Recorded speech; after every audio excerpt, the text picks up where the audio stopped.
அலைக்கும் வலைக்கும் அஸ்ஸலாம் வரஹ்மத்துல்லாஹி வபரகாத்துஹு. அறியாமை கால அவலங்கள். கலிபா உமர் அலி அவர்கள் கூறுகிறார்கள், இறைவன் மீது ஆணையாக அறியாமை காலத்தில் நாங்கள் பெண்களை ஒரு பொருட்டாக கருதவில்லை. பின்னர் அல்லாஹ் பெண்களை போற்றும் வசனங்களை இறக்கி வைத்தான். அவர்களுக்கு நிர்ணயிக்க வேண்டிய உரிமைகள் நிர்ணயம் செய்தான். ஆதாரம் புகாரி. கலிபா உமர் அலி அவர்கள் தரும் வாக்கு மூலமும் வரலாற்று வரிகளும் பெண்கள் அறியாமை காலத்தில் பெரிதும் கேவலமாக மதிக்கப்பட்டனர் என்பதையும் பெண்களின் பிறப்பை இழிவாக கருதப்பட்டது என்பதையும் காட்டுகின்றன. அன்று கேவலமாக வாழ்ந்த அரபுலக மக்கள் பெண் பிறப்பதையே இழிவான நிகழ்வாக கருதியதை திருக்குர்ஆன் இவ்வாறு தெளிவாக காட்டுகிறது. இவர்களில் ஒருவருக்கு பெண் குழந்தை பிறந்திருப்பது பற்றி நற்செய்தி சொல்லப்பட்டால் அவரது முகத்தில் கருமை கவ்விக் கொள்கின்றது. துக்கத்தால் அவர் தொண்டை அடைத்துக் கொள்கிறது. இந்த கேவலமான செய்தி கிடைத்து விட்டதே என்பதற்காக இனி யார் முகத்திலும் விழிக்கக்கூடாது என்று மக்களை விட்டு ஒதுங்கி செல்கின்றனர்.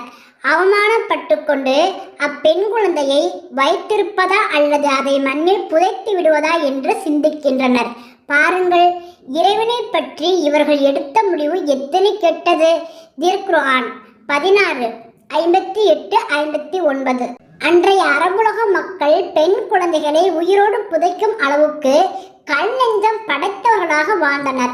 எவரிடம் ஆண் குழந்தைகள் அதிகமோ அவருக்கு பலமும் பாதுகாப்பும் அதிகம். போரென்று வந்துவிட்டால் ஆண் பிள்ளைகளால் பாதுகாப்பு கிடைக்கும். பெண் பிள்ளைகளை பாதுகாக்க வேண்டி வரும். சண்டையின் போது எதிரிகள் வெற்றி பெற்றால் பெண் மக்களை பிடித்து சென்று விடுவார்கள். பின் அவர்களை அடிமைகளாக்குவர் அல்லது யாரிடமாவது விற்பனை செய்து விடுவர். எனவே பிறந்த பெண் பிள்ளைகளை உயிரோடு குழி தோண்டி புதைத்தனர். வயிற்றில் இருக்கும் போதே புதைகுழி தோண்டி விடுவர். ஆண் பிள்ளையாய் இருந்தால் அமைதியாக இருப்பர். பெண் பிள்ளைகள் பிறந்தால் அக்குழியில் போட்ட பின் தான் அமைதி அடைவர். பிறந்த பெண் குழந்தையை புதைக்க பெற்ற தாய் ஒத்துக்கொள்ளவில்லை என்றால் சிறிது காலம் வளர்த்து பின்பு புதைகுழியில் உயிரோடு போட்டு புதைப்பர். இதை சுனந்தார் எனும் நூல் விளக்கமாக கூறுகிறது. அறியாமை காலத்தில் நடந்த நிகழ்ச்சி ஒன்றை நபிகள் நாயகம் ஸல்லல்லாஹு அலைஹி வஸல்லம் அவர்களிடம் ஒரு நபித்தோழர் கூறினார். எனக்கு ஒரு மகள் இருந்தாள். அவள் மேல் நான் அளவுக்கு அதிகமாக அன்பு செலுத்தினேன். அழைத்தவுடன் அவள் என்னிடம் துள்ளி ஓடி வருவாள். ஒரு நாள் அவளை என்னுடன் அழைத்து கொண்டு சென்று வழியில் இருந்த பாலங்கிணற்றில் தள்ளிவிட்டு வந்துவிட்டேன். அப்பா அப்பா என அழைக்கும் அழுகுரல் கேட்டுக்கொண்டிருக்க கல் நெஞ்சத்துடன் வீட்டை அடைந்தேன். அவளின் கடைசி சத்தம் என் காதுகளில் கேட்டுக்கொண்டே இருந்தது. இதை கேட்ட அண்ணன் நபி நாயகம் ஸல்லல்லாஹு அலைஹி வஸல்லம் அவர்களின் கண்களில் கண்ணீர் மல்கியது. அவையில் இருந்த ஒருவர் அம்மனிதரிடம், நீர் நபிகள் நாயகம் ஸல்லல்லாஹு அலைஹி வஸல்லம் அவர்களை கவலையில் ஆழ்த்திவிட்டீர் என்றார். நபிகள் நாயகம் ஸல்லல்லாஹு அலைஹி வஸல்லம் அவர்களோ, அவரை தடுக்காதீர்கள், எதை பற்றி அவர் சொல்ல விரும்புகின்றாரோ அதை பற்றி சொல்லட்டும் என்று கூறிவிட்டு மீண்டும் நடந்த கதையை சொல்லும்படி வேண்டினார்கள். இரண்டாவது முறையும் அம்மனிதர் சொன்னதை கேட்ட நபிகள் நாயகம் ஸல்லல்லாஹு அலைஹி வஸல்லம் அவர்கள் தங்கள் தாடி நனையும் வண்ணம் தேம்பி தேம்பி அழுதார்கள். ஆதாரம் தஃப்ஹீஹுல் குர்ஆன். இது பெண் குழந்தைகளின் நிலை. பெண்களின் வாழ்க்கையோ மீளா துயரத்தில். அக்காலத்தில் ஆண்கள் எத்தனை பெண்களை வேண்டுமானாலும் மணமுடித்து கொள்ளலாம். 100க்கும் மேற்பட்ட பெண்களை மணமுடித்தவர்கள் பலர் இருந்தனர். விவாகரத்து பிரச்சனையில் எந்த கட்டுப்பாடும் கிடையாது. 100 தடவைகள் ஒரு பெண்ணை தலாக் செய்வர். திரும்ப 100 தடவைகள் அவளை மீண்டும் மனைவியாக கொள்வர். ஆனால் இஸ்லாம் 2 தலாக் வரை ஏற்றுக்கொள்ள வழி சொல்கிறது. 3 தலாக் சொல்லிவிட்டால் மனைவி முழுமையாக கணவனிடமிருந்து விலகி விடுவாள் என தெளிவாக கூறுகிறது. இத்தகைய விதிமுறைகளை இஸ்லாம் வகுத்ததால் பெண்கள் கொடுமைகளிலிருந்து காப்பாற்றப்பட்டனர். அறியாமை காலத்தில் தந்தை இறந்துவிட்டால் அவரது சொத்துக்களுக்கும் விதவை தாய்களுக்கும் மகனே வாரிசுதாரராக கருதப்பட்டான். அரபு நாட்டில் மட்டுமல்ல, இதர பல நாடுகளிலும் இந்த கொடுமைகள் தொடர்ந்தன. இந்தியாவில் புத்த ஜைன மதங்களை ஏற்று வாழ்பவர்கள் தங்களது ஆன்மீக முன்னேற்றத்திற்கு தடையாக பெண்களை கருதுகிறார்கள். பெண்களை விட்டு தனித்து வாழ்வதையும் உலகை திறந்து வாழ்வதையும் ஆன்மீக வளர்ச்சி என எண்ணுகின்றனர். இந்து மதத்திலோ உடன்கற்றை ஏறும் பழக்கம் இருந்தது. மனைவி இறந்துவிட்டால் கணவன் எந்த பெண்ணையும் மனம் செய்து கொள்ளலாம். கணவன் இறந்துவிட்டால் மனைவி இறந்த கணவனோடு உயிருடன் எரிக்கப்படும் அவல நிலை இருந்தது. இந்து ராணி ஒருத்தி தன்னை உடன்கற்றை ஏறுவதிலிருந்தும் பாதுகாக்கும்படி டெல்லி பாதுஷாவிடம் உதவி கோரிய போது பாதுஷா உதவி புரிந்தது வரலாற்றில் பதிவு செய்யப்பட்டுள்ளது. உடன்கட்டை ஏறுவதில் சில பெண்கள் ஆர்வம் காட்டுவதுண்டு. அதற்கு காரணம் கணவன் இல்லாத வாழ்க்கை வீணான வாழ்க்கை என்றும் கணவனை இழந்த பெண் பல்வேறு துன்பங்களை அனுபவித்து கொஞ்சம் கொஞ்சமாக சாவதை விட ஒரே நேரத்தில் உயிர் துறப்பது மேல் என்றும் எண்ணியதுதான். பாவத்தின் மறுபெயர் பெண் என்று கருதிய பல இனத்தினர் உலகின் பல பகுதிகளில் வாழ்ந்தனர். யூதர்களிடமும் இக்கொள்கை இருந்தது. சில சந்தர்ப்பங்களில் அவர்களை மரியாதையோடு நடத்துவதும் சில சந்தர்ப்பங்களில் வீட்டை வெளியேற்றுவதும் எல்லா இடங்களிலும் இருந்தன. ஈரானில் மஸ்தூக் என்பவர் ஒரு பெண்ணே பலருக்கு சொந்தமாக முடியும் என்ற அவலமான கருத்தை கூசாமல் சொன்னார். இன்றும் கூட தங்களை மிக உயர்ந்தவர்கள் என கூறிக்கொள்பவர்கள் பெண்களுக்கு வாரிசுரிமை தருவதில்லையே. பல்வேறு வகையான அநீதிகளை பெண்கள் சந்தித்துக் கொண்டிருந்த போதுதான் அண்ணன் நபி நாயகம் ஸல்லல்லாஹு அலைஹி வஸல்லம் அவர்கள் தம் இறுதி தூதை எடுத்து வைத்தார்கள். சில தனிப்பட்ட உரிமைகளை பெண்களுக்கு வழங்கி வாழ்வின் கண்ணியமான ஓரிடத்தை பெற்று தந்தார்கள். மனித வாழ்வில் பெண் என்பவள் தாய், மகள், மனைவி, சகோதரி என பல வடிவங்களில் இடம் பிடிக்கிறாள். பெண் என்ற அடிப்படையில் அவளுக்குள்ள மரியாதை, பொருளாதார ரீதியில் அவளை உயர்வடைய செய்தல், தனக்கு விருப்பமான வாழ்வை தேர்ந்தெடுக்கும் உரிமை, கெட்ட கணவன் அமைந்துவிட்டால் அவனை விட்டு விடுதலை பெறும் உரிமை, வீட்டை விட்டு வெளியே சென்று பொது கூட்டங்கள், சமுதாயத்தின் முக்கிய பிரச்சனைகளில் பங்கெடுத்துக் கொள்ளும் உரிமை என இஸ்லாம் பெண்களுக்கு பல்வேறு உரிமைகளை வழங்கி இருப்பதை நாம் அறிவோம். பெண்கள் செய்யும் குற்றங்களுக்கு பெண்களே பொறுப்பாளிகள். அவர்கள் செய்யும் குற்றங்களுக்கும் அவர்களது கணவன்மார்களுக்கும் எந்த சம்பந்தமும் கிடையாது. நபி நூஹ் அலைஹிஸ்ஸலாம் அவர்களின் மனைவியும் நபி லூத் அலைஹிஸ்ஸலாம் அவர்களின் மனைவியும் இறைவனுக்கு மாறு புரிந்த பெண்கள். நபிமார்களின் மனைவியர் என்றாலும் மறுமையில் இவர்களுக்கும் வேதனையுண்டு. கொடியவனான பிரானின் மனைவி ஆசியா நற்குணம் நிறைந்த பெண். அவரது கணவன் கொடியவனாக இருந்தாலும் ஆசியா சிறப்பை பெறுகிறார். பெண்களை நாம் முறையோடு பாதுகாக்க வேண்டும். நற்போதனைகள் வழங்கும் இடங்களுக்கு நாமே அழைத்து செல்ல வேண்டும். ஜிஹாத்துக்கு செல்லவும் பெண்களுக்கு இஸ்லாம் அனுமதி வழங்கியுள்ளது. எல்லாவற்றையும் விட பெண்களை கல்வி எனும் ஆபரணங்களால் அலங்கரிப்பது நம் கடமையாகும். உம்முஹானிரலி அவர்கள் அறிவிக்கிறார், மக்கா வெற்றி கொள்ளப்பட்ட ஆண்டில் நான் நபிகள் நாயகம் ஸல்லல்லாஹு அலைஹி வஸல்லம் அவர்களின் அவைக்கு சென்றேன். அப்போது அண்ணன் நபி நாயகம் ஸல்லல்லாஹு அலைஹி வஸல்லம் அவர்கள் குளித்து கொண்டிருக்க அவர்களின் அருமை மாளர் ஃபாத்திமா ரலி அவர்கள் மறைத்து கொண்டு நின்றார். நான் சலாம் கூறினேன். உடனே நபிகள் நாயகம் ஸல்லல்லாஹு அலைஹி வஸல்லம் அவர்கள் யாரது என்றார்கள். நான் அபூ தாலிபின் மகள் உம்முஹானி வந்திருக்கின்றேன் என்றேன். உங்களது வரவு நல்வரவாகட்டும் என்ற நபிகள் நாயகம் ஸல்லல்லாஹு அலைஹி வஸல்லம் அவர்கள் குளித்து முடித்த பின் உடுத்திய ஒற்றை ஆடையிலேயே உடலை மறைத்தபடி வந்தார்கள். பின் நின்று கொண்டு 8 ரக்காத்து தொழுதார்கள். தொழுது முடித்த பின் நபிகள் நாயகம் ஸல்லல்லாஹு அலைஹி வஸல்லம் அவர்களிடம், நான் இறைத்தூதர் அவர்களே, நான் ஹுபைராவின் மகனுக்கு அபயம் தந்திருக்கிறேன். ஆனால் எனது தாய்வழி சகோதரர் அவரை கொன்றே தீருவேன் என கூறுகிறார்.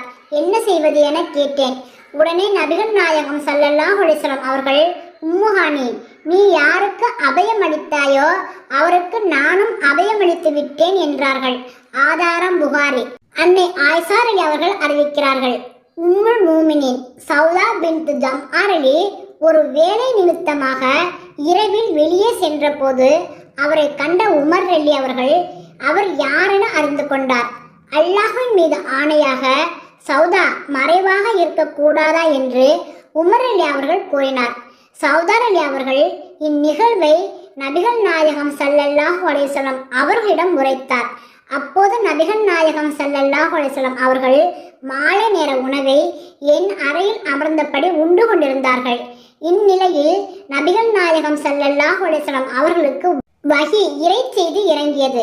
இறை செய்தியை பெற்ற நபிகள் நாயகம் ஸல்லல்லாஹு அலைஹி வஸல்லம் அவர்கள் தெளிவு பெற்று, பெண்களே, அவசியமான காரியங்களுக்கு வெளியே செல்ல உங்களுக்கு அனுமதி வழங்கப்படுகிறது என்று கூறினார்கள். ஆதாரம் புகாரி. ஹப்சா பின்த் சீரின் ரலி அவர்கள் அறிவிக்கிறார், நாங்கள் எங்கள் பெண்களை ஈது பெருநாளன்று வெளியில் செல்வதை தடுத்தோம். பணி கலவை சார்ந்த ஒரு பெண் என்னிடம் வந்து, எனது சகோதரியின் கணவர் நபிகள் நாயகம் ஸல்லல்லாஹு அலைஹி வஸல்லம் அவர்களுடன் 18 போர்களில் கலந்துள்ளார். எனது சகோதரி 6 போர்க்களங்களில் அவர்களுடன் இருந்துள்ளார்.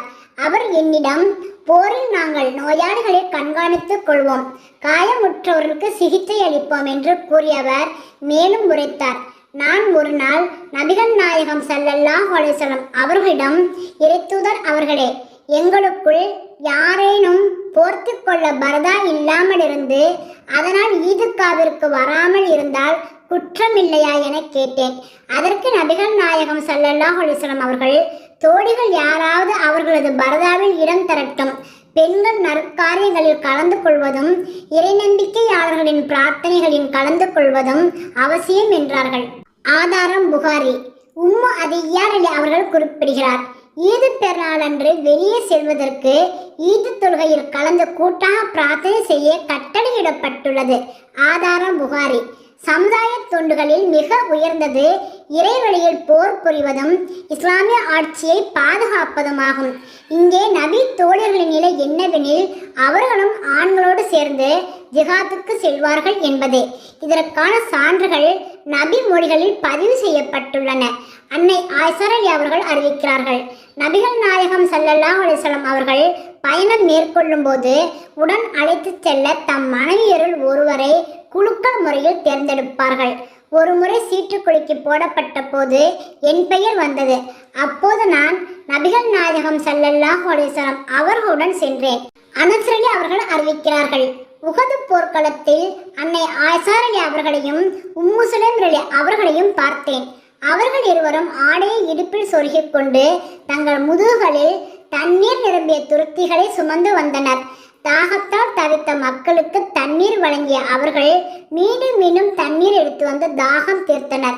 உமர் ரலி அவர்கள் மதினா முனவ்வராவில் பெண்களுக்கு போர்வைகளை பங்கிட்டு கொடுத்தார். இறுதியில் நல்ல போர்வை ஒன்று மிஞ்சியது. அருகில் அமர்ந்திருந்தவர் அப்போர்வையை உமர் ரலி அவர்களின் மனைவியிடம் கொடுக்கும்படி கூறினார். உமர் ரலி அவர்களோ அதை உம்மு சுலைத் ரலி என்ற பெண்மணியிடம் கொடுத்தார். கொடுத்ததற்கான காரணத்தை உமர் ரலி அவர்கள் குறிப்பிடும்போது, அப்பெண்மணி உஹது போர்க்களத்தில் துருத்திகளில் தண்ணீர் நிரப்பி தங்களுக்கு தந்ததாக குறிப்பிட்டார். ருபையா பின்த் முஅவ்வித் ரலி என்ற பெண்மணி அன்னநபி நாயகம் ஸல்லல்லாஹு அலைஹி வஸல்லம் அவர்களோடு போரில் கலந்து கொண்டு தண்ணீர் புகட்டினார். காயமுற்றவர்களுக்கு மருந்திட்டார். கொலையுண்டவர்களை மதினாவிற்கு கொண்டு வந்து சேர்த்தார். உம்மு ஹராம் ரலி அறிவிக்கிறார், ஒரு நாள் நபிகள் நாயகம் ஸல்லல்லாஹு அலைஹி வஸல்லம் அவர்கள் பகலில் உறங்கிவிட்டு சிரித்து கொண்டே எழுந்தார்கள். அதை கண்ட நான் நபிகள் நாயகம் ஸல்லல்லாஹு அலைஹி வஸல்லம் அவர்களிடம், இறைவனின் தூதரே, தாங்கள் சிரித்ததன் காரணம் என்ன என வினவினேன். அப்போது நபிகள் நாயகம் ஸல்லல்லாஹு அலைஹி வஸல்லம் அவர்கள், நான் ஒரு கனவு கண்டேன். அதில் என் உம்மத்தினர் ஒரு குழுவினரை கண்டு மகிழ்ச்சி அடைந்தேன். அவர்களில் ஒருவர் அரசன் அமர்ந்திருப்பது போல் உயர் பீடத்தில் அமர்ந்திருக்க அக்குழுவினர் கடலில் பயணம் செய்கிறார்கள் என்றார்கள். பிறகு நான், இறைவனின் தூதரே, அந்த கூட்டத்தில் நானும் ஒருத்தியாக இருக்க பிரார்த்தனை செய்யுங்கள் என்றேன். உடனே நபிகள் நாயகம் ஸல்லல்லாஹு அலைஹி வஸல்லம் அவர்கள், நீயும் அவர்களுள் கட்டுப்பட்டவள்தான் என்றார்கள். இக்கனவை நபிகள் நாயகம் ஸல்லல்லாஹு அலைஹி வஸல்லம் அவர்கள் 3 முறை கண்டார்கள். 3 முறையும் என்னிடம் சொன்னார்கள். 3 முறையும் நானும் வேண்டிக் கொண்டேன். பிறகு உம்மு ஹராம் ரலியை உப்பாதா இப்னு சாமித் ரலி மணமுடித்துக் கொண்டார். உப்பாதா ரலி தன் மனைவியை போருக்கு அழைத்துச் செல்வார். ஒரு நாள் போர்க்களம் சென்று திரும்புகையில் வாகனத்தில் ஏறும்போது கீழே விழுந்து உம்மு ஹராம் ரலி கழுத்து முறிந்தது. ஆதாரம் புகாரி.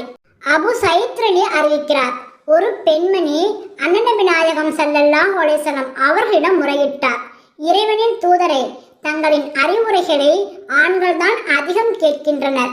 அதே போல எங்களுக்கு சில நாட்கள் நிர்ணயித்து அறிவுரை வழங்குங்கள். அல்லாஹ் உங்களுக்கு அறிவித்து தந்த போதனைகளை கற்றுத் தாருங்கள் என்றார். இதை கேட்ட அன்னநபி நாயகம் ஸல்லல்லாஹு அலைஹி வஸல்லம் அவர்கள் ஒரு இடத்தை குறிப்பிட்டு கூட செய்தார்கள். அங்கு அல்லாஹ்வின் போதனைகளை அவர்களுக்கு கற்றுத் தந்தார்கள். ஆதாரம் புகாரி.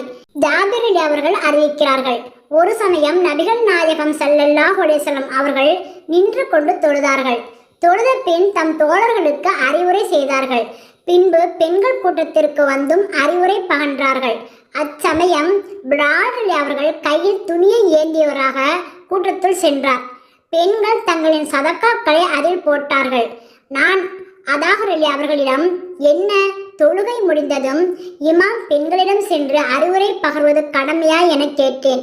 அதற்கு அவர், ஆம், கடமைதான், ஏனோ இமாம்கள் செய்வதில்லை என்றார். ஆதாரம் புகாரி.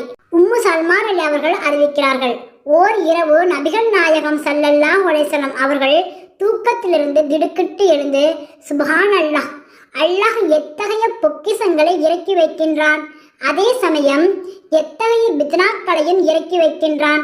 தங்கள் அறைகளுள் உறங்கிக் கொண்டிருக்கும் பெண்களை தொழுவதற்காக எழுப்புவது யார்? உலகில் ஆடை அணிந்திருக்கும் எத்தனையோ பெண்கள் மறுமையில் நிர்வாணமாக இருப்பார்கள் என்றார்கள். ஆதாரம் புகாரி. இன்றைய சூழலில் பெண்களும் பொருளீட்டும் வாய்ப்புகளை பெறுவது முக்கியமானது. கணவரின் அனுமதியோடு பெண்கள் பொருளீட்டுவது தவறு என்பதற்கு எவ்வித ஆதாரங்களும் திருக்குர்ஆன் நபிமொழிகளில் கிடையாது. அன்னை கதீஜா ரலி அவர்கள் சிறப்புக்குரிய பெரும் வணிகராக திகழ்ந்தார்கள். ஜைனப் ரலி அவர்கள் தோள்களை பதனிட்டு அவற்றில் வண்ணங்களை ஏற்றித் தரும் தொழில் செய்தார். கிடைத்த வருவாயை வைத்து இறைவனின் பாதையில் செலவிட்டார். கணவரின் அனுமதியோடு பாதுகாவலரின் சம்மதத்தோடு பெண்கள் சம்பாதிப்பது தவறில்லை. இதை குற்றமாக கருதினால் பெண்களே பாதிக்கப்படுவார்கள். பெண்களுக்கு இஸ்லாம் வழங்கி இருக்கும் உரிமைகளை பற்றி சிந்திக்கும் போது இஸ்லாமிய பெண்களுக்கு இழைக்கப்படும் கொடுமைகளைக் கண்டு ஆச்சரியம்தான் ஏற்படுகிறது. எனினும் இஸ்லாமிய வாழ்க்கை அமைப்பை பார்க்கும்போது இந்த ஆச்சரியம் அர்த்தமற்றதாகி விடுகிறது. காரணம், இஸ்லாம் பெண்களுக்கு வழங்கி இருக்கும் உரிமைகளை முஸ்லிம்கள் பறித்து கொண்டுள்ளார்கள். வேத நூல்களை மக்கள் தெளிவாய் படிப்பதில்லை. வேதங்களை சார்ந்துள்ள மக்களின் நடவடிக்கைகளைத்தான் யாவரும் பார்க்கிறார்கள். எனவேதான் இஸ்லாமிய பெண்கள் அநீதிக்குள்ளாகிறார்கள் என்று சொல்ல மக்கள் தயங்குவதில்லை. மக்கள் யாவரும் அறியும் வண்ணம் இஸ்லாமிய அடிப்படையிலான மாற்றங்களை நாம் நம் வாழ்வில் கொண்டு வந்தால் தவறான கருத்துக்கள் தவிர்க்கப்படும். பெண்களுக்குரிய உரிமைகளை வழங்கி மரியாதை செய்தால் இஸ்லாம் அளித்துள்ள பெண்ணுரிமை பிரகடனங்கள் யாவருக்கும் புரியும். இறைவனுக்கு அஞ்சுவோம், இறைவனின் கட்டளைக்கு கீழ்ப்படிவோம். அல்ஹம்துலில்லாஹ்.